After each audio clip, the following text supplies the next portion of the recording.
Hi, welcome to our channel Siva Divya Vlog. இன்னைக்கு நம்ம சேனல்ல என்ன வீடியோனா சண்டே சமையல். இன்னைக்கு வந்து நம்ம வீட்ல fish curry தான் பண்ண போறோம். நான் எப்படி பண்றேன்னு என் கூடவே நீங்களும் பாருங்க. சோ என் கூடயே சேர்ந்து என்ஜாய் பண்ணுங்க சண்டேவை.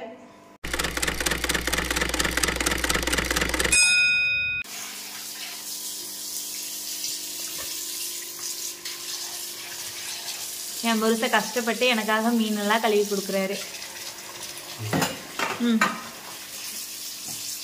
ரொம்ப நாள் ஆச்சு நெய் மீன் எடுத்து. இன்னைக்கு நம்ம வீட்டில் நெய் மீன் தான் சமைக்க போகிறோம். நெய் மீன் ரொம்ப பிடிக்கும் பசங்களுக்கு. ஆனால் என்ன, நெய் மீன் சாப்பிடக்கூடாதுன்னு நிறைய பேர் சொல்கிறாங்க, செய்கிறதே இல்லை. எங்கள் வீட்டில் கறி எல்லாமே பார்த்தீங்கன்னா இவர் தான் கழுவுவார். ஸோ அதில் இவர் ஸ்பெஷலிஸ்ட்டு. ஹலோ பாஸ், திரும்புங்க. என்ன உள்ள பிடிக்கிறவங்க மாதிரி சிரிக்கிறேன், கொஞ்சம் நல்லா தான் பாருங்களேன். நீ என்னக்கா பண்ற? என்ன நின்னுட்டு இருக்க? எதுக்கு நிக்கிற? கழுவுறது பார்க்க நிக்கிறாவா? வந்து வறுவலுக்கு தனியா எடுத்து வறுவலுக்கு பொடி போட்டு கிளறி வச்சிடலாம். குழம்புக்கு தனியா எடுத்து வச்சிடலாம்.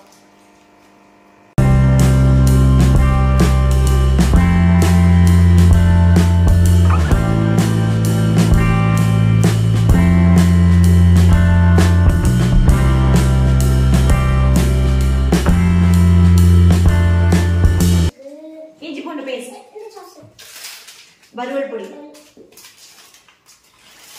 நமக்கு பல்லே ஆயுதம். ஆயில் ஊத்திக்கலாம். அப்பதான் மசாலா ஒட்டும். இதுல உப்பு எப்படியும் கம்மியா தான் இருக்கும், கொஞ்சம் உப்பு.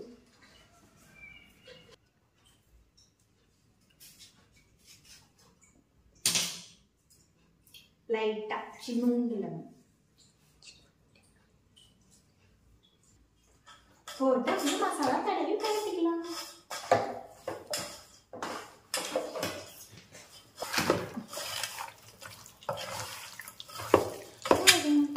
ஃபினிஷ்.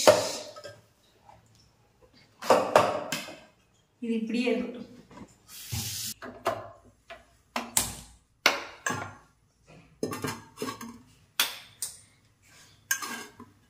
இதில் தான் இன்னைக்கு குழம்பு வைக்க போகிறோம். நெய் மீன் வந்து அதிகமாக எண்ணெய் விடும், அதனால ஆயில் வந்து கம்மியாகவே சேர்த்திப்போம்.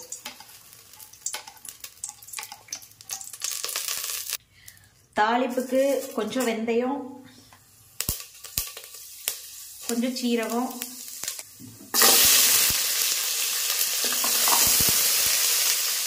சின்ன வெங்காயம் போட்டுக்கலாம். கருவேப்பிலை, வெள்ளைப்பூண்டு,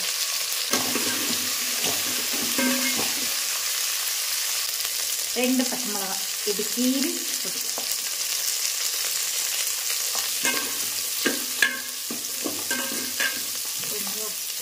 இது வந்து வெங்காயம், தக்காளி, மசாலா எல்லாமே சேர்த்து இதை அரைச்சி எடுத்து வச்சிருக்கேன்.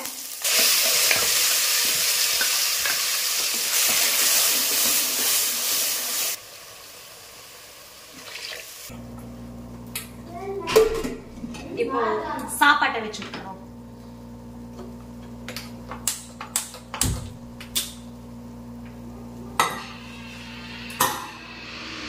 இங்க பாருங்க,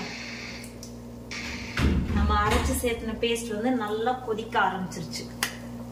இப்போ இந்த ஸ்டேஜ்ல நம்ம வந்து புளி கரைச்சு இதுல சேர்த்திக்கணும். நான் ஆல்ரெடி ஒரு 100 கிராம் அளவு புளி வந்து நல்லா ஊற வச்சிருக்கேன். இது வந்து ரசத்துக்கும் எடுத்துக்குவேன், குழம்புக்கும் எடுத்துக்குவேன். புளி ஊத்திக்கலாம். அது வந்து 3/4 வாசி நான் வந்து குழம்புக்கு சேர்த்திட்டு கொஞ்சமா ரசத்துக்கு எடுத்து வச்சுக்குவேன். அவ்வளவுதான். இது வந்து நல்லா கொதிக்கட்டும், நல்லா கொதிக்கணும். அதுக்கப்புறம் நம்ம தேங்காய் சேர்த்துக்கலாம். இப்ப புளியும் சேர்ந்து நல்லா கொதிச்சிருச்சு. புளியோட பச்சை வாசனை எல்லாம் போயிருச்சு. இப்ப தேங்காய் வந்து நான் பேஸ்ட் பண்ணி வச்சிருக்கேன். இதை வந்து இதோட நான் சேர்த்துக்கிறேன்.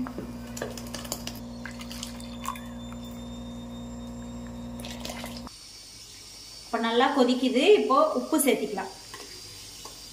குழம்புக்கு தேவையான அளவு உப்பு கலக்கி விட்டுறலாம்.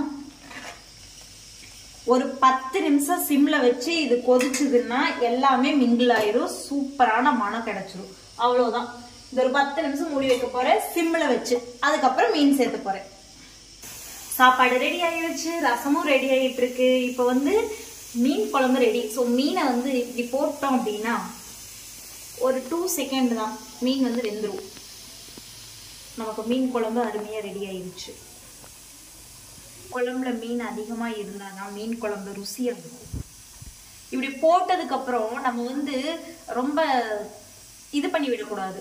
இப்படி அழுங்காப்புல சென்டர்ல கரண்டியை வச்சு இப்படி கீழே சும்மா பாத்திரத்துலதான் லைட்டா கலக்கி அப்படியே இது ஃபுல்லா குழம்புக்குள்ள போற மாதிரி பண்ணிடணும். அவ்வளோ.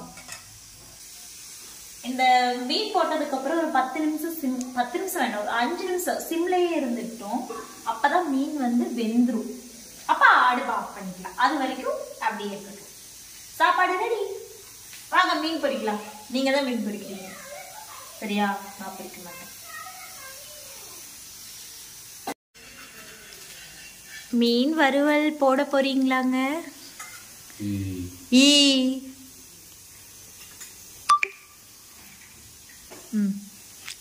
ரசம் கொதிச்சிருச்சா? இல்லை.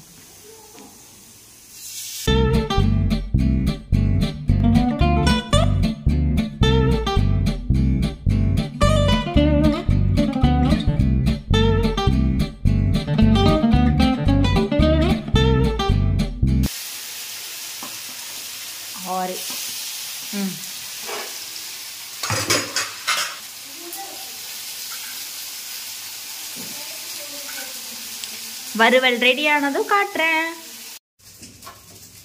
வறுவல் முடிஞ்சது. அவ்வளவுதான். வாங்க போய் சாப்பிடலாம். சாப்பிடலாமா? சாப்பிடலாமா? எங்க அவங்க பசங்களை கூப்பிடுங்க. சண்டே சமையல் நம்ம வீட்டுல முடிஞ்சது. இப்ப நாங்க சாப்பிட போறோம்.